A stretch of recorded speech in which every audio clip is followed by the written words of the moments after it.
अस्सलाम वालेकुम नाज़रीन, उर्दू टीवी चैनल में खुश आमदीद। व्यूअर्स, ड्रामा सीरियल बन्नों की 100 एक साथ गुजर जाने के बाद बीना के साथ अब कुछ बेहतर हुआ। सानी जिसे ये एहसास हो गया कि अजलान और मेरे बीच में बीना नहीं बल्कि मैं आई थी। मिद्दत बेगम जो कि अजलान की वालदा के कहने पर उनसे मिलने आई तो वो बीना का हाल उससे शेयर करती हैं कि मैं चाहती हूँ कि बीना अपनी जिंदगी में खुश रहे, उसका भी घर बसे। मिद्दत बेगम बीना के इस दुख को भी अच्छे से समझती हैं, जिस तल्ख तजर्बे से वो गुजर चुकी है। इसके बाद मुझे नहीं लगता कि वो दोबारा शादी के लिए राजी हो।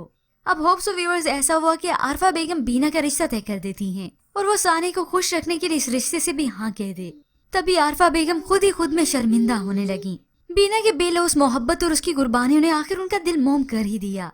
लाख तानों और जुल्म सितम के बाद भी वो आरफा बेगम का साथ नहीं छोड़ती बल्कि आके उन्हें दबाती है, उनकी खिदमत करती है। तभी उनका दिल मोम हो ही जाता है। वो फूट फूट कर रोने लगी तो बीना उन्हें तसल्ली देती है। चाची जान, क्या हुआ आपको? उन्हें तसल्ली देने के लिए जल्दी से उनके पास आ गई। तुमसे क्यों सारी जिंदगी मैंने दुश्मनी की, क्यों तुम पे इतने जुल्म किए? वो फूट फूट कर रोते हुए हाथ जोड़कर उसे माफी मांगती हैं। बीना, तुम मुझे माफ कर देना। अपने चाची का ये रवैया देखकर तो बीना भी दंग रह गई, उसकी आंखें भर आती हैं। शुक्र है आरफा बेगम को खुद ही अकल आ गई, इससे कि उसके साथ कुछ और बुरा होता।